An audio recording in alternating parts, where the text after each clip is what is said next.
Hola a todos, estamos acá en San Pablo, Brasil.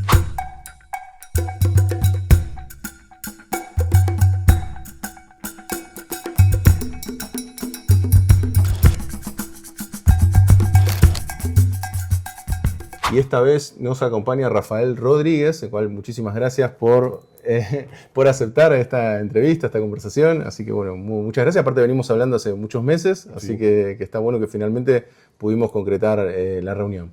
Bueno, antes que nada, siempre hago ahí con el público, si te puedes presentar, obviamente con tu portugués más habitual, que nosotros vamos a poner los subtítulos, si te puedes presentar un poco a qué te dedicas, qué tipo de investigaciones haces y demás. Muito bom, bom. Para mim é um prazer estar aqui falando com você. Fazia tempo que a gente realmente tinha começado as nossas conversas. Meu nome é Rafael Rodrigues da Costa, eu sou professor, eu sou sociólogo e professor da Fundação Escola de Sociologia e Política de São Paulo. É a primeira universidade, a primeira faculdade de ciências sociais do Brasil. Eu trabalho na área, eu trabalho como coordenador da Cátedra Celso Furtado, que é um centro de estudos de economia política e desenvolvimento aqui da Fundação. E é um prazer falar com você, então, sobre esses temas que são tão importantes para pensar o Brasil. Ok, perfecto. Bueno, yo me preparé unas preguntas, algunas, después si quieres vamos a profundizar en algunas. Yo te las hago en español, si no comprendés me decís cualquier cosa. Tá. Porque es muy importante, me parece que en Argentina, si bien somos países hermanos, hay mucha falta de información de lo que es la economía y desde ya también a nivel social de lo que está ocurriendo en Brasil. Así que bueno, en función de eso quería preguntarte, ¿cuánto es la informalidad laboral aquí en Brasil y cómo fue su evolución reciente? Digamos, teniendo en cuenta que en toda Latinoamérica hay una informalidad laboral alta, ¿cuáles son las características en el caso de brasilero? Olha, a questão da informalidade no Brasil é uma questão histórica e que, como você bem disse, está muito relacionado com toda a América Latina, né? Então, toda a América Latina tem uma relação muito forte no mercado de trabalho em relação a isso. O Brasil tem uma taxa histórica alta de informalidade, que chegou nos momentos da pandemia a 40%, hoje reduziu nos últimos 2 anos para 38%, então uma redução baixa, né, pelo elevado nível de informalidade no país, mas a gente teve progressos, sobretudo pelo aumento, né, da construção civil e do setor de serviços, né, que cresceu bastante nos últimos anos. Então a gente teve algum sinal de recuperação, mas a gente sabe que a informalidade no Brasil é um problema enorme, né, sobretudo pela qualidade dos empregos, né? Okay. ¿Y cuáles crees tú que fueron las claves del crecimiento económico del 2023 y 2024, según lo que reportan los datos oficiales de Brasil, que ha crecido, a diferencia de Argentina, que por ejemplo en el año 2024 ha descendido su PBI?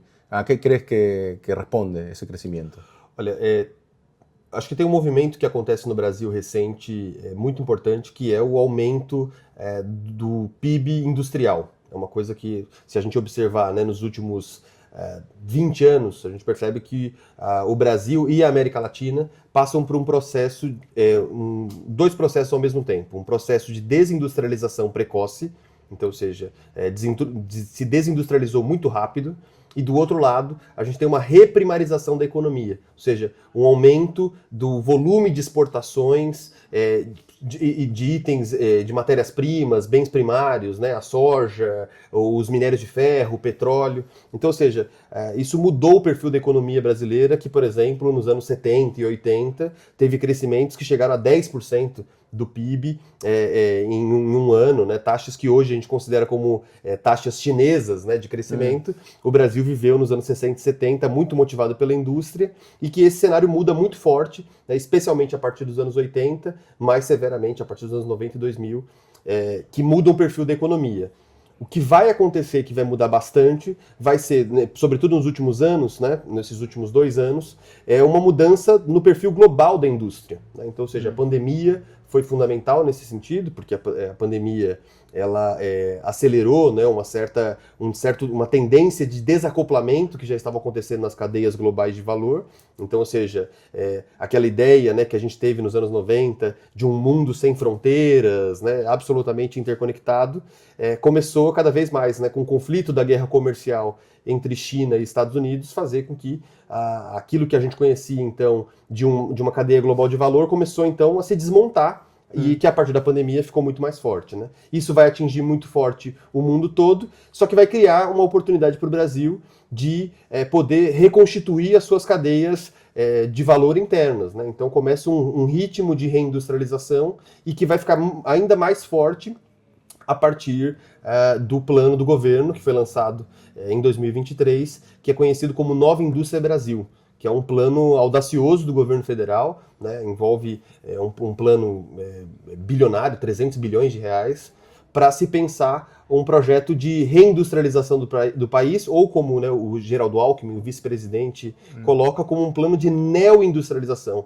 Não apenas retomar o que se perdeu, mas criar novas indústrias. Então, ou seja, o PIB brasileiro, nos últimos 2 anos, foi puxado, né, por um lado, inusitado pelo PIB industrial, que era um PIB que não crescia, né, então, ou seja, isso mudou, né, então cresceu, ao mesmo tempo que você teve um aumento do consumo das famílias, que cresceu muito, além de alguns itens, por exemplo, como o petróleo e o minério de ferro, que também tiveram um efeito importante nesses últimos 2 anos. Mas acho que o fator novo da economia brasileira nos últimos anos é o crescimento do PIB industrial, resultado de uma nova política industrial do governo federal.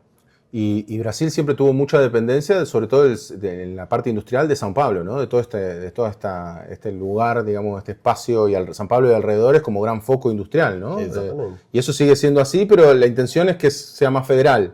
Esa es la intención del gobierno de Lula. Exato. E tem uma coisa que acho que é importante da gente observar, é de que a tentativa de uma neoindustrialização são novas cadeias de valor. Então, ou seja, aproveitar potenciais do Brasil, por exemplo, como uma neoindustrialização verde. Então, ou seja, há um grande potencial da Amazônia, por exemplo, nisso. Então, ou seja, hoje cada vez mais se crescem, né, ofertas, por exemplo, soluções, né, voltadas com soluções baseadas na natureza. Então, ou seja, como usar a biodiversidade unida no processo de neoindustrialização. Então hoje tem grandes apostas ali sendo feitas na Amazônia. Então, ou seja, uma tentativa de diminuir, como você bem disse, uma questão que São Paulo sempre foi uma espécie de alavanca do desenvolvimento industrial brasileiro, né? O que acaba criando um problema que o próprio Celso Furtado traz, né, na sua obra, que é o problema da desigualdade regional. Então tem muita riqueza num lugar, muita pobreza no outro. Então o que você vai fazendo? Êxodos, né? Migrações forçadas. Então, ou seja, uma tentativa de reequilibrar isso hoje tem sido, por exemplo, criar um parque industrial no Nordeste. Então a Bahia, por exemplo, tem liderado um projeto de reindustrialização, de um novo parque industrial. Então a tentativa de tentar diversificar esses setores, né? Rio de Janeiro também, né, com a volta da indústria naval. Então tem alguns movimentos na indústria de transformação que fazem com que talvez não fique só concentrado em São Paulo, embora São Paulo inevitavelmente tenha um parque maior, né? Claro. Tiene también los regímenes de promoción del sur, ¿no? De ciertas regiones del sur de Brasil, en cual hay promoción que pagan pocos impuestos, provinciales, ¿no? Exatamente. En lo que es Paraná, en lo que es... Sí, recuerdo. Después, ¿qué piensas que explica la baja de la pobreza que se ha dado también en estos últimos años en Brasil? ¿A qué responde? Eu acho que é importante a gente dizer, inclusive dialogando com a tua produção, né, sobre as consequências do libertarianismo, né? Então, ou seja, uma visão que o Brasil passou e que eu acho que é bem dramático, né? O que a gente viveu também no Brasil com a experiência de 2 governos liberais, né, neoliberais, que foi o caso do governo Temer, né, que foi fruto de um golpe parlamentar, né, junto com o governo Bolsonaro, que foi realmente um desastre, né, se anunciando muito parecido com algumas soluções que a gente vê. Eu não vou me arriscar a falar de Argentina com especialista, mas que a gente vê muitas tendências na retórica, né, que eu acho que são muito parecidos, assim, né? E o que a gente percebe, né? A consequência disso, que também a gente observa na Argentina hoje, é justamente o aumento da pobreza. Então, assim, um aumento grande, inclusive da insegurança alimentar, que chegou no governo Bolsonaro a mais de 100 milhões de pessoas, né, tendo que pular alguma refeição no país porque não tinha condições financeiras de pagar. Então, ou seja, esse último período foi um período muito dramático para os mais pobres. Então, ou seja, com a chegada do governo Lula, né, e até, né, o retorno do governo Lula, né, ganhando as eleições de 2022, é um sintoma, né, sobretudo pelos mais pobres. Até 2 salários mínimos foi a base, né, que votou no Lula para que ele fosse reeleito. O que a gente vê de consequência nisso? A gente percebe que houve um aumento do consumo das famílias, né, mais pobres, em virtude, né, do aumento do Bolsa Família, né, tanto na multiplicação, né, das transferências de renda. ¿Puedes explicar lo de Bolsa Familia, qué es y en qué consiste? ¿Qué sería el Bolsa Familia? Tá. O Bolsa Família é um programa de transferência de renda criado pelo governo federal em 2003, que, na verdade, ele é uma junção de vários programas que já existiam, mas que é um programa que é feito, então, como transferência de renda para os mais pobres, que hoje está em R$600, né, e que trabalha com uma ideia de condicionalidades. Então, ou seja, para que aquela família receba esse programa, ela precisa com que os filhos estejam na escola, que a carteira de vacinação esteja em dia. Então, ou seja, é uma forma também de você ajudar a família. Então, por isso o nome Bolsa Família, né? Ou seja, que não seja só uma transferência de renda, que é uma transferência de renda direto do governo federal para as famílias, uma política que é muito diferente do que a gente vê, né? Porque por conta do nosso pacto federativo, né, a organização do país, então você tem o governo federal, o governo estadual, o governo municipal, né? Então, que são mais ou menos os casos das províncias, né? Províncias e os municípios. Aqui a gente também tem essa lógica. Então, o que acontece? Em geral, programas do governo federal são passados para o governo estadual para chegar no municipal. O Bolsa Família não. O Bolsa Família começa do governo federal e chega direto no cidadão. Então, ou seja, isso mudou a história do país, né? É uma política razoavelmente barata para o efeito que ela tem. Então, o Bolsa Família é esse programa, entendeu? Que tenta e que teve uma mudança drástica, assim, né? Tem vários estudos que mostram sobre isso. Y eso tiene una incidencia directa en lo que es la pobreza. La Bolsa Familia, o sea, claramente, sobre todo en la pobreza extrema, porque permite... Ok, perfecto. Porque é isso, né? Ele enfrenta a parte mais baixa da pobreza. Pero eso continuaba con Bolsonaro, también estaba, y no tenía el efecto, ¿no? ¿Qué ocurría en la época de Bolsonaro con Bolsa Familia? O programa Bolsa Família com o Bolsonaro vai passar por algumas modificações, né? Então, assim, em primeiro lugar, ele começa uma campanha que é tentar reduzir o Bolsa Família, tentando procurar certas irregularidades, então começa uma perseguição, e nessa perseguição generalizada começa a cortar vários benefícios de várias pessoas que realmente precisavam, né? Então acho que teve esse problema que houve. Mas houve também no governo Bolsonaro durante a pandemia, que foi uma pressão do parlamento, né? O Bolsonaro não queria fazer isso, mas foi a criação de um auxílio emergencial, né? Então, ou seja, que incrivelmente, né, para a gente até notar o tamanho da desigualdade social no Brasil, no início da pandemia, distribuir esse auxílio emergencial, que foi de R$600, reduziu a desigualdade de renda no Brasil, no momento que no mundo inteiro estava aumentando. Então, para você ver como a pobreza no Brasil é uma coisa muito forte, né? Então, ou seja, a gente atingiu a pobreza extrema, mas assim, o fato é de que a pobreza aumentou nesse período. Então você teve um problema grande, por exemplo, de os preços dos alimentos, da carne, por exemplo, cresceu muito durante o governo Bolsonaro, chegando inclusive as populações mais pobres tendo que recorrer a osso, né? Teve várias cenas, né, de pessoas recorrendo a osso de comida. Então, o preço ficou mais caro, o desemprego aumentou e a qualidade dos empregos também diminuiu. Então, ou seja, teve um efeito, sobretudo na renda média, que foi muito severo, né? E que agora, nesse novo governo, a partir do governo Lula de 2023, o que você teve foi um aumento do Bolsa Família, tanto em número de beneficiários quanto na transferência de renda. Então aumentou o valor dele, tendo um efeito direto, né, no consumo das famílias, né, que aumentou a partir disso, né? Okay. Y en cuanto al salario real, también se da un aumento en estos últimos años. ¿Eso a qué responde en realidad? Básicamente que se van consiguiendo obviamente salarios más altos que la inflación, pero ¿le atribuirías algo además que fue el crecimiento del empleo? ¿O a qué responde? ¿O qué pensás que responde? Bom, acho que você já tocou o ponto principal, né? Muitas vezes a gente olha para o governo Lula, né, do passado, o governo Lula, Dilma, né, essa era Lula, né, que a gente pode dizer, a gente sempre olha como Bolsa Família, né, como a grande política do governo Lula. Mas eu tendo a discordar. Eu imagino que a grande política do governo Lula lá atrás, e que teve um efeito grande, foi a política de aumento do salário mínimo. Então, ou seja, sempre, né, em todos os anos dos governos Lula e Dilma, eles aumentavam sempre acima da inflação. Então, essa política, ela fazia com que todos fossem beneficiados, toda a classe trabalhadora fosse beneficiada e não apenas o Bolsa Família, né? Então todo mundo recebia mais, inclusive aposentados, pensionistas. Então você tem um efeito em cascata muito grande. Los sindicatos también, digamos, o sea, lo que es la acción sindical de todos los trabajadores también ajustaban por encima.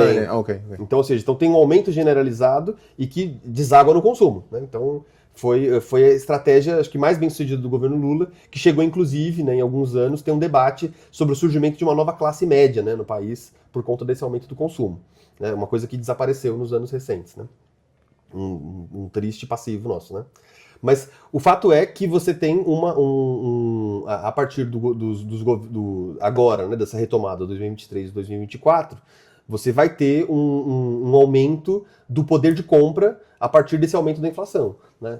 Então, esse aumento do salário mínimo acima da inflação. Então, ou seja, o aumento do consumo das famílias aumenta, ao mesmo tempo aquecendo o setor de serviços. Né? E tendo um controle da inflação. Né? A inflação agora de alimentos aumentou, mas durante 2023 e 2024, a inflação de alimentos foi mais baixa do que as médias anteriores. E como se controlou isso? Como foi possível que a inflação... Isenção de impostos para a cesta básica, então foi né, então, sobretudo sobre isso, né? Isenção de impostos na cesta básica.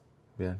Bueno, después, en función de tus investigaciones que había visto, sobre todo las que hace un tiempo tenés, te quería preguntar si encontrás compatibilidad entre el pentecostismo y el liberalismo, el libertarianismo seria. Ah, bom. Boa pergunta, né? Até é bom explicar, né? Porque hoje eu trabalho com pautas relacionadas com economia política e um dos temas, né, que apareceu durante as minhas pesquisas foi a relação entre o aumento dos evangélicos no Brasil e o surgimento de uma nova classe média, que era, então, foi um interesse meu há 15 anos atrás, e eu comecei a estudar muito a relação entre religião e economia, né? Então, eu sei que o Max Weber já tinha feito o caminho, né? Então, eu fiz explicando o Brasil. Assim. Me parece interesante. En Argentina yo no he leído nada acerca de ese tema, así que me parece interesante escucharlo. Debe haber, pero yo no leí nunca acerca del tema. Sí. Mas eu acho que é um bom tema, assim, né? Olhar qual é a intersecção entre religião e economia. E uma das coisas que a gente percebe, né, é que existe no Brasil, né, a gente tem um crescimento dos evangélicos que é algo realmente impressionante, né? Eles crescem, assim, hoje eles representam 30% da população, sendo que nos anos 80 eles estavam abaixo dos 4%. Então, ou seja, é uma mudança muito rápida e uma mudança cultural, inclusive, muito grande.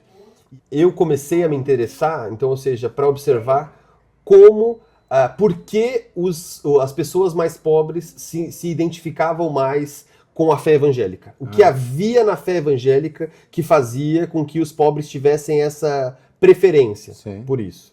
E aí foi quando eu comecei a perceber de que a fé evangélica era uma fé de pobres para pobres. Então a forma como ela se organiza no Brasil, principalmente no Brasil, ela é uma lógica de ajuda mútua. Né, num cenário do Brasil de urbanização periférica, então, ou seja, as principais cidades brasileiras, elas são feitas de que forma? Né? O centro da cidade tem os melhores serviços, a melhor infraestrutura e a periferia fica com o resto. Né? Então, ou seja, eu sei que também em algumas regiões da Argentina acontece isso. Então, o Brasil tem esse padrão. Então, o que foi feito? Né? Com o crescimento industrial dos anos 70, 80, né? São Paulo, então, vira esse espaço onde essas periferias gigantescas, sem nenhuma ajuda do Estado, com uma infraestrutura precária, com muitos imigrantes das regiões norte e nordeste vindo para cá para conseguir tentar vencer na vida. Então, o que essas pessoas vão fazendo? Elas vão descobrindo conexões a partir da igreja evangélica, que se torna um lugar não só de fé, mas um lugar onde você procura alimento, roupa, indicação de emprego. Então, como um estado paralelo, como outro estado mais, ou não? Estado paralelo seria uma coisa muito organizada, eles não são tão organizados, né? Então, ou seja, o que acontece muito entre os evangélicos, diferente da igreja católica, por exemplo, uma coisa muito vertical, é que as igrejas pentecostais, ela tem muito uma lógica do Espírito Santo, né? O Espírito Santo fala com essas pessoas. Então, ou seja, se alguém sente que tem o dom de ser pastor, ela vai lá e monta uma igreja. Então, é uma fé muito empreendedora. Então, ela cria uma fé muito empreendedora. Então, as pessoas se sentem... elas vão lá, montam na garagem da igreja delas, entendeu? Então, uma igreja. Que é diferente, por exemplo, de um padre. Né? Um padre, para ser um padre católico, ele demora... 4 anos de filosofia, mais 2 anos de teologia, ele demora 5 anos para ser um padre. Na igreja evangélica, um dia. Ele sai e faz. Então, ou seja, isso explica o crescimento evangélico e cria uma ideia, né, de que existe uma melhora de vida sem a presença do Estado. Entendeu? Porque a pessoa que bebia, porque são efeitos muito imediatos, né? A pessoa que bebia, para de beber. O cara que batia na esposa, para de bater. Então, ou seja, há uma sensação de melhora de vida. Então a pessoa começa a se organizar melhor, ela começa a procurar um trabalho, ela para de ficar no bar bebendo. Então, ou seja, isso cria uma noção de perspectiva. Então, ou seja, existem estímulos socioafetivos que fazem essas pessoas, então, começarem a ter uma espécie de afinidade com uma busca por trabalho, inclusive uma lógica empreendedora. Então, por isso eu acho, né, claro que existem limites, mas eu acho que existe uma relação muito interessante entre pentecostais e uma lógica liberal da vida. Ou seja, a gente se resolve. Foi a igreja que me ajudou. Então, ou seja, mesmo na época em que o PIB crescia, no governo Lula, e as pessoas melhoravam o salário, aquela melhora de salário e melhora de vida para uma pessoa que nunca viu o Estado, nunca, né, teve acesso a bens e serviços públicos de qualidade. Era por él misma. Ok. Y a propósito de eso, ¿por qué pensás que eso responde un poco por qué el apoyo de la iglesia evangélica, por lo menos lo que se escuchaba en Argentina, hacia Bolsonaro, ¿no? Porque se hablaba mucho de que en realidad Bolsonaro había obtenido gran cantidad de votos de ahí, eso es cierto. Sí, eso es verdad. Okay. Y eso responde un poco... ¿Y por qué esos votos luego no se conservaron en Bolsonaro y evidentemente alguno habrá migrado a Lula? Porque Lula finalmente gana las elecciones a Bolsonaro. ¿Por qué pensás que cambió o no fue por la iglesia evangélica? Não foi pelas igrejas evangélicas. Se você pegar os números das pesquisas eleitorais de 2018 e 2022, os números são os mesmos. Então, ou seja, no segundo turno das eleições, 70% dos evangélicos, ou seja, 7 em cada 10 evangélicos, declararam a intenção de voto no Bolsonaro contra o Haddad, em 2018. Em 2022, 7 em cada 10 evangélicos manifestaram interesse em Lula, quer dizer, em Bolsonaro, do que em Lula. Então, ou seja, só para a gente entender de que assim, é muito consistente o apoio dos evangélicos a essa pauta bolsonarista. Então, ou seja, eles foram cooptados, né? Não é que eles foram sempre assim, mas de certa maneira o Bolsonaro conseguiu dar voz e organização para vários sentimentos que eram locais. Como eu disse, um pastor que monta uma garagem, etc.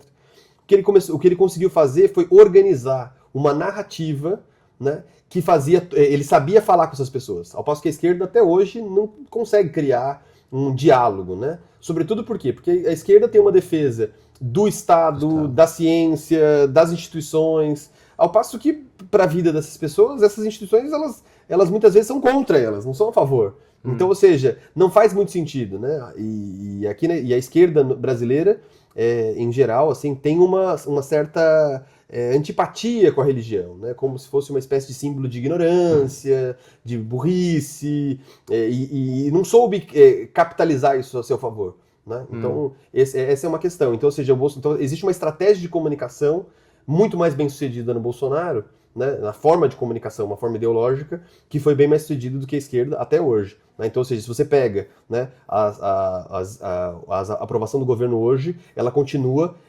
muito embaixo entre os evangélicos. Então, você tem vários setores, mas os evangélicos são o principal setor de rejeição do governo Lula.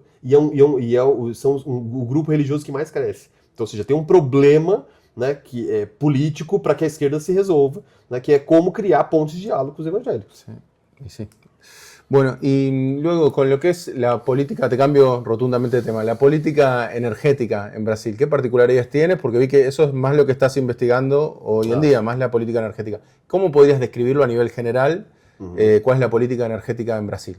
Olha, nós, aqui da Cátedra Celso Furtado, a gente está estudando, né, ultimamente, o tema da transição energética, sobretudo por esse interesse na neoindustrialização. Né? Então, ou seja, como é que a política industrial do governo tem apostado, né, tanto na pauta energética quanto na pauta da transição energética. Porque o Brasil é uma potência nas duas áreas. Né? Então, ou seja, o Brasil, historicamente, o Brasil foi muito bem sucedido numa integração energética dos sistemas. Então, ou seja, hoje, por exemplo, os Estados Unidos, né, vários analistas provam isso, de que um dos principais problemas hoje dos Estados Unidos é um problema nas linhas de transmissão. Eles não têm um sistema unificado de energia, que, por exemplo, o Brasil já resolveu isso nos anos 70, por exemplo.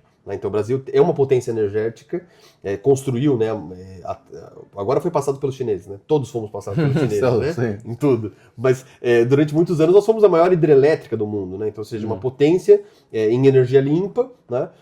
Com muitas horas solares, bons ventos. O Brasil tem um potencial em energias limpas muito grande, né? Agora, isso não foi necessariamente algo natural, só da natureza. né, mas também tem a ver com políticas industriais que o governo fez, né, decisões que o governo fez no passado, que, por exemplo, foi o caso do pró-álcool, né? Foi uma política que foi criada nos anos 70, na crise do petróleo, né, que você sabe bem, né, que vai ser ali nos anos 73, e que o Brasil não tinha, né, petróleo. Então, embora o Brasil tenha criado, né, a sua estatal brasileira de petróleo nos anos 50, o Brasil, assim, até os anos 90, a gente não tinha uma grande produção de petróleo no país. Então, a Petrobras ela foi durante muitos anos uma empresa de refino de petróleos importados, né? Então, ou seja, tendo em vista essa nossa necessidade, o Brasil nos anos 70, por uma necessidade de segurança energética, começou a investir em biocombustíveis, ou seja, na cana, né?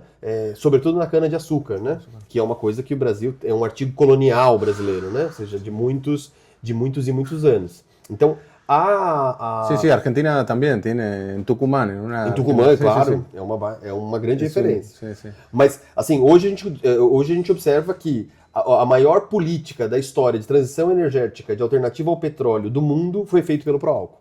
Então, o Proálcool foi algo muito importante. E agora não está mais? Ou como é? Sigue estando Proálcool? Ele fez aquilo que... ele conseguiu avançar de um jeito que o Brasil hoje é um grande produtor, né, disputa, compete, né, com os Estados Unidos, né, é o seu maior rival, né, no etanol, mas de fato o Brasil virou um grande produtor mundial nessa área e tem se tornado, inclusive, tem disputado espaços, né, para que o biocombustível entre como um combustível renovável.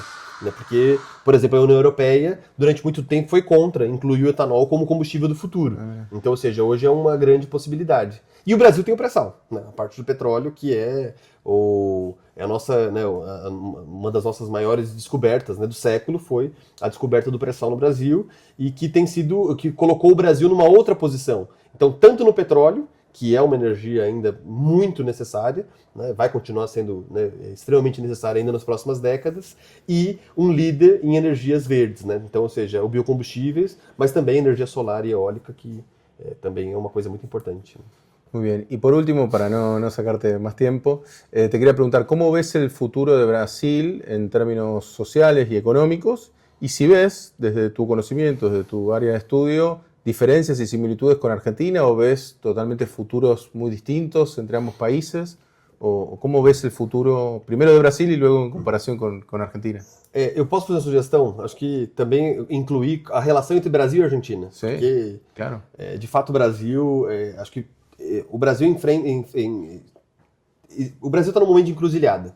Acho que esse é o nosso momento. A gente está no momento em que a gente pode optar por alguns caminhos e que alguns podem ser mais bem-sucedidos que outros, né? Mas a gente vive num momento economicamente muito promissor, então a indústria crescendo, com novas cadeias de valor, o Brasil sendo uma potência ambiental e climática, né, líder em tecnologias verdes, líder na transição energética, tem muito a oferecer para o mundo. Então, do ponto de vista econômico e industrial, o Brasil finalmente está numa janela de oportunidades, então está aberto para isso, né? Mas, ao mesmo tempo, a gente tem um problema político e social muito grande, né, de uma sociedade extremamente radicalizada, então muito movimentado por muito aquecida por uma extrema direita que tem transformado a comunicação numa realidade paralela. Então, assim, para a maioria das pessoas, o governo está uma tragédia, a economia está piorando,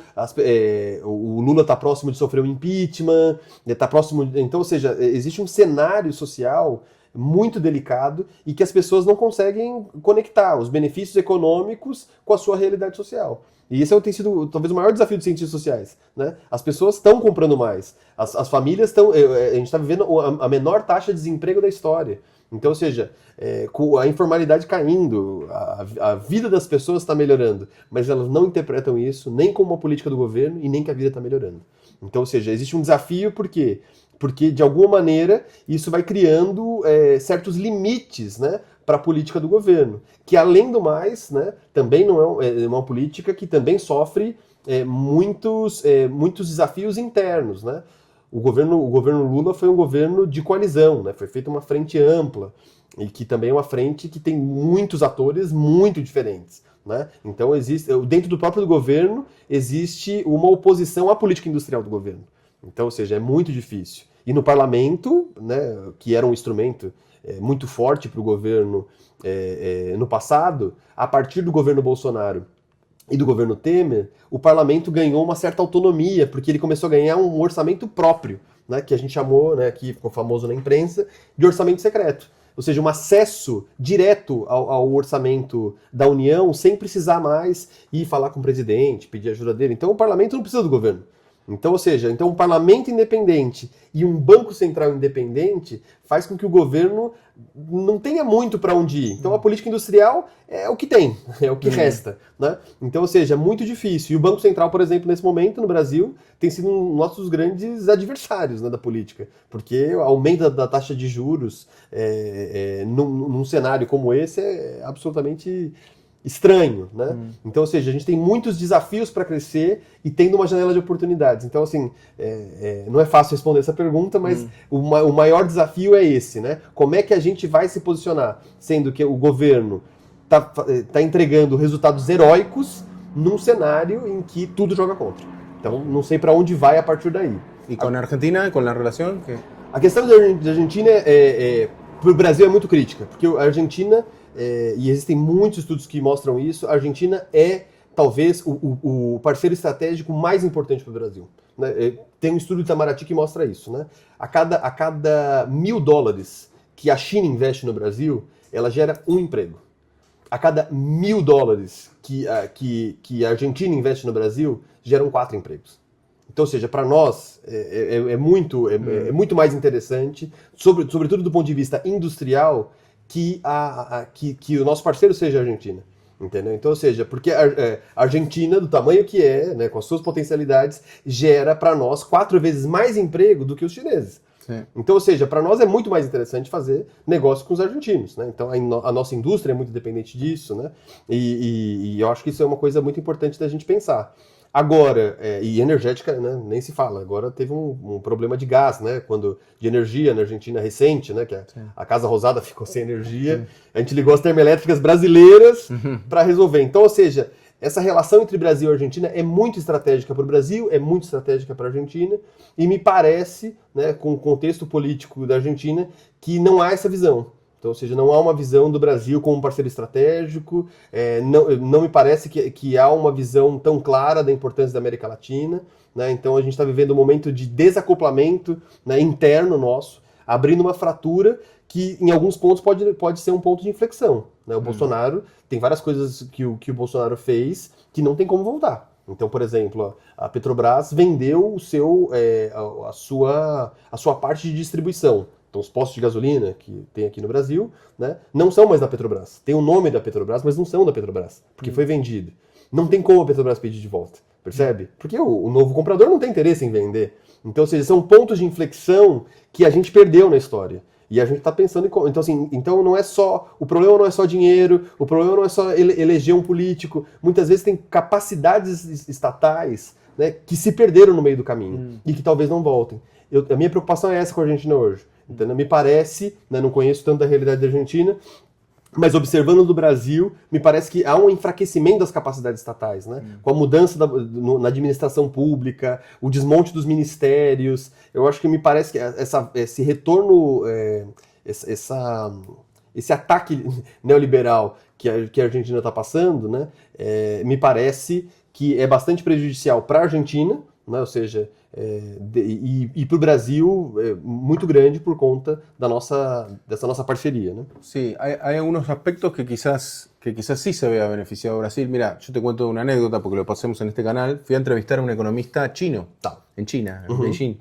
Y cuando le pregunté qué opinaba de la política de Milei, me dijo, me parece fantástico. Y a mí me sorprendió porque yo dije, qué rara esta respuesta. Pero claro, me dijo, como nosotros queremos vender Argentina, mejor que Argentina se abra. Y yo estoy viendo mucho el aumento, y creo que se va a pronunciar más este año, el aumento de los productos que se comercializan desde Brasil. De hecho, yo acabo de ir a una feria de alimentos que se está acá en Brasil, de APAS, y que justamente lo que encuentro es un montón de argentinos queriendo comprar alimentos acá brasileros. Con lo cual destroza la economía argentina, la industria, pero para mí la industria brasilera en lo que es, por ejemplo, alimentos, va a tener un avance sobre Argentina porque a través del Mercosur, sin aranceles, los productos brasileros que se producen en mayor escala van a poder ingresar a Argentina. Sin lugar a dudas, sin una unión estratégica, sino que es más una cuestión fortuita, o vamos a decirlo así, una cuestión más de coyuntura, puntual, y que Argentina quiere hacer un tratado de libre comercio también con Estados Unidos y con cualquier país que se lo proponga, me parece. Pero pienso que Brasil en el mediano plazo se puede ver beneficiado de estas políticas, si bien no estoy seguro que va a contramano de lo que piensa Lula o el gobierno, pero pienso que se puede beneficiar. Bom, espero que você seja certo. No, para nosotros no es tan bueno, pero pienso que va a ocurrir eso. Bueno, y bueno, para concluir, ¿hay algo que no te haya preguntado, que quisieras aclarar, alguna cuestión que no hayamos conversado? Não, eu acho que eu só tenho a agradecer, acho que é sempre bom criar pontes de diálogo como essa, né, para nós, né, pelo menos aqui do Brasil, que muitas vezes, né, temos um olhar de costas para a América Latina, o que para mim parece um grande prejuízo, né? É sempre benéfico, então, criar essas pontes de diálogo para que a gente possa conversar e pensar junto. Por exemplo, esse fator da Argentina me surpreende, me faz ficar curioso para ver o que está acontecendo agora. Después te puedo pasar información sobre los datos de Argentina-Brasil, pero el intercambio para mí va a dar cada vez más favorable para Brasil. Pero bueno, hay que ver, porque Argentina es muy cambiante y hay políticas hoy y después mañana pueden cambiar, es complejo. Mas eu queria te parabenizar pelo seu trabalho, né?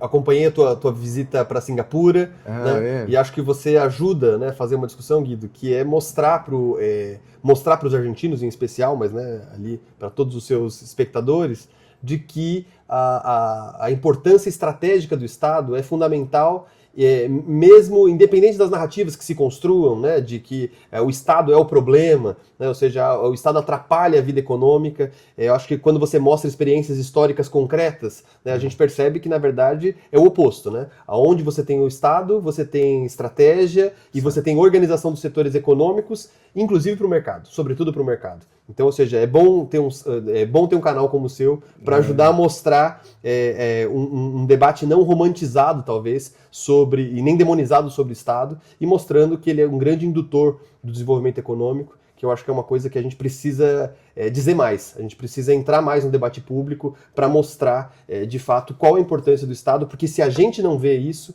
outros atores, né, muito interessados, né, acabam se apropriando dele em detrimento da população. Então acho que é muito bom. Acho que canais como o seu ajudam a promover ese buen debate. Gracias, Rafael. Bueno, hago un pequeño cierre.